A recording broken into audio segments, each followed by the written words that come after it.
What's up guys, welcome to Superwise. I'm John and I just got finished watching Superman and Lois Episode 2, Heritage.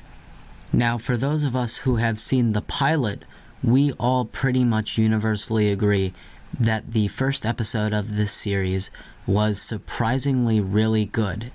I absolutely hate the Arrowverse, but a lot of people were praising this pilot, and so I decided to give it a chance, and I'm so glad I did because I really do like the show. So naturally, I wanted to see the second episode. I was invested, but I was still a little skeptical because of my feelings towards the Arrowverse.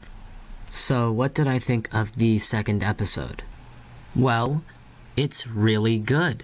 I really like it. It's not as good as the pilot, but it's still high quality and a worthy addition in this series, a great follow-up to the pilot. Basically, everything that was great about the pilot is applied here. Very good acting from Tyler Hoechlin. You know, in this episode, he's just proving that he's an awesome Superman, and Elizabeth Tulloch is quite a good Lois Lane. She gives off that independent, strong Lois Lane type of character. This episode is well shot. The director even said that he's a big fan of Man of Steel, and you can tell in this episode that the show takes inspiration from that movie.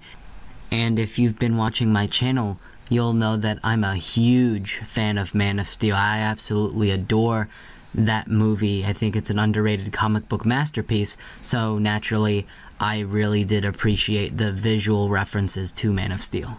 The action scenes are really well filmed, and they're quite engaging. The CGI and special effects are really convincing. Like, HBO Max put money into this show. You can tell it looks expensive, it looks professional, and I'm digging it. I love it. Looks very cinematic, the score is pretty good, and the story is just overall fascinating and really interesting. We actually have well-written character development. Superman's dilemma is pretty interesting, how he's having trouble with fatherhood. He doesn't know how to balance that home and superhero life. He's now realizing the struggles that will come with Jordan finding out he's Superman's son and he has powers. And I really do like Superman's sons, Jordan and Jonathan. They're not surface-level characters. They actually have some depth to them. We know where they're coming from. We know what they're feeling. They're very likable characters. They're brothers. They fight, but then they get along, and I like their relationship. So now we're going to talk about that ending. Full spoilers ahead. If you haven't seen Episode 2 or Episode 1, go watch them both. I think this show is really good. It gives you that more traditional classic Superman that a lot of fans have been craving. So if you haven't seen it, I highly recommend it. Alright, let's talk about those spoilers. So at the end of Episode 1, we found out that Lex Luthor is the Stranger. Now, the actor is black playing Lex Luthor. Was it unnecessary?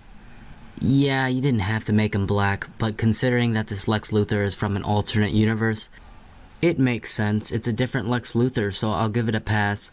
And it's not that big a deal. Like with Jeffrey Wright playing Commissioner Gordon, you know, he's not white, but he's a good actor, and he just gives off that Commissioner Gordon personality. I'm not really getting that with Lex Luthor yet, but we'll just have to wait and see his acting chops. Now, Lex Luthor's Doomslayer's suit, he can't use it anymore because it runs on like kryptonite energy or something like that, so he said he's gonna need a new suit, and I thought it'd just be cool to throw this out there. You know, my personal feelings on the matter, I'd love to see Lex Luthor in that like classic power suit that Lex Luthor always wears. I think it'd just be really cool, really. Now, let's talk about that ending.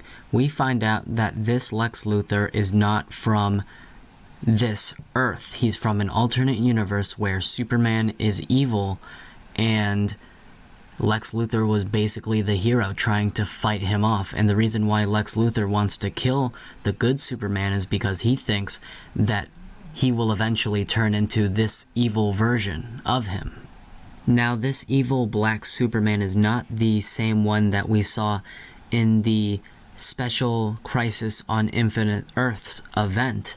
This is just a different evil Superman, but he happens to be wearing the same black suit, which is weird because that suit and the previous one Tyler Hoechlin wore, the blue and red one, was trash, and now in this new show we got a new blue and red suit and it looks absolutely amazing. So why couldn't we get a black version of that? I don't know, just a small little nitpick, but it'll be interesting to see where this show takes this evil Superman perspective. Will Tyler Hoechlin start off good, but then it'll show like the rise and fall of his Superman and he'll turn out evil like Lex Luthor is predicting, or is Lex Luthor just predicting he'll turn out evil just because that's the way it is on his Earth?